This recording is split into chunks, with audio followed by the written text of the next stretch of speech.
mentioned belonging before believing, and that some people think, okay, wait, no, that's not right, and you go, no, it is. And I actually think neuroscience is behind you, by the way. We look to see if we belong before we believe. Why is it so important to get that right?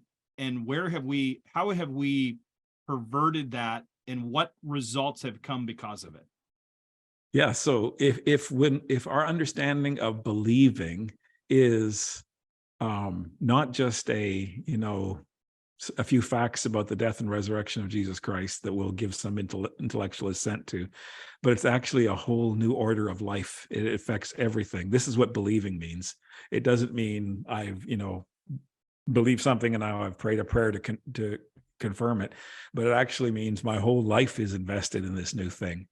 I can't do that immediately or emotionally. I have to count costs. Jesus talks about this. I have to weigh all that kind of a thing. And especially we're in a day with no religious memory, when people don't know anything about scripture. It takes some time to cook. And so, for instance, you referenced the book Kingdom Matrix that I wrote. The ideas in that actually came from, we're watching disasters happen in the South, in New Orleans and Mississippi, and here we are up in Toronto, and we would take minivan convoys from Toronto, 2-day drive down to the South and do the work that needed to be done and come back 2 days. But we would make it that our minivans were loaded half with lost people and half with our church people, and these people would take their own holidays, take their vacation, and pay their own way and go with us on this thing. And we would pray before meals. We'd have a little devotion, and our lives would just be, really close together for this period of time. Most of the time, by the time we got back to Toronto, those people had decided to follow Jesus Christ. They felt like they belonged way before that. And so this is I think this becomes an important thing it's belong first, believe second, behave third. We go behave first, and then you can come to our church and believe, and then you'll feel like you belong. And that doesn't work that way. It doesn't work that way, not at all. And I love the fact that you brought that out. Another key element that you brought out that I thought, wow, he's going there.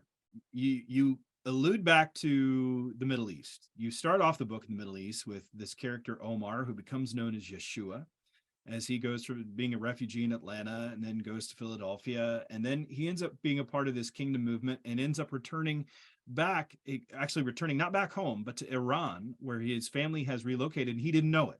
He didn't know it until he gets there. But he's encountering these Christian leaders these Iranian Christian leaders. And there is a collective frustration with the Iranian leaders as they're interacting with these American Christians because of what they call the livestock auction. I thought, wow, this terminology is going to throw people off, but I think it's extremely important that we talk about this, because their little notice of livestock auction, it's really about helping missionaries on the ground, or helping those, not missionaries on the ground, helping those on the ground that are serving. Americans have a tendency to pick one, and then that actually results in a spirit of competition, and it divides the church, because then people are competing for the resources that are there. Now, most Americans are going, we're doing missions, we're helping people. And the Iranians are sitting on the ground going, you're really messing us up by doing it. Why did you feel that you needed to bring that out? What are you trying to address there? And how can we help people see a better alternative? Well, this is answering that sort of question, or that temptation of paternalism, right?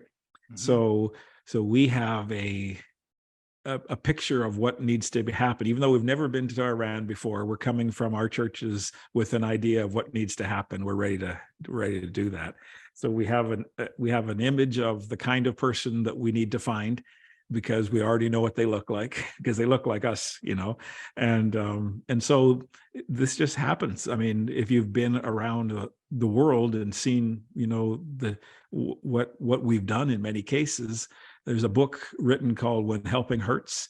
And it's not really designed for this context. It's designed more for meeting needs, but it actually, the principles, I think, overlay perfectly, because we think we're helping, and our motives are pure and right and good. It's not like we have bad motives, but our actions actually divide what's going on there, and it creates a winner loser, and it fosters a culture of people trying to perform for us to get our dollars. And so they change their strategy, they change their ideas, change all kinds of stuff in order for us to like them. And so that the wise old Iranian leader who spent most of his life, again, true stories, in jail, is the one that's kind of speaking truth here, saying this isn't helping us. You're actually dividing us, and the ones that you're helping no longer feel like they're part of us. And so, yeah, I think we do far better spending, if we only have a little bit of time, we're only got 2 weeks that we can invest on a mission trip there, not making a lot of decisions about how they should be doing ministry and telling them, but actually going in a learning posture, saying, what do you want to teach us here in North America by what they're doing? And then figuring out ways, if we're going to help financially, figuring out ways to help the things that God has already asked them to do.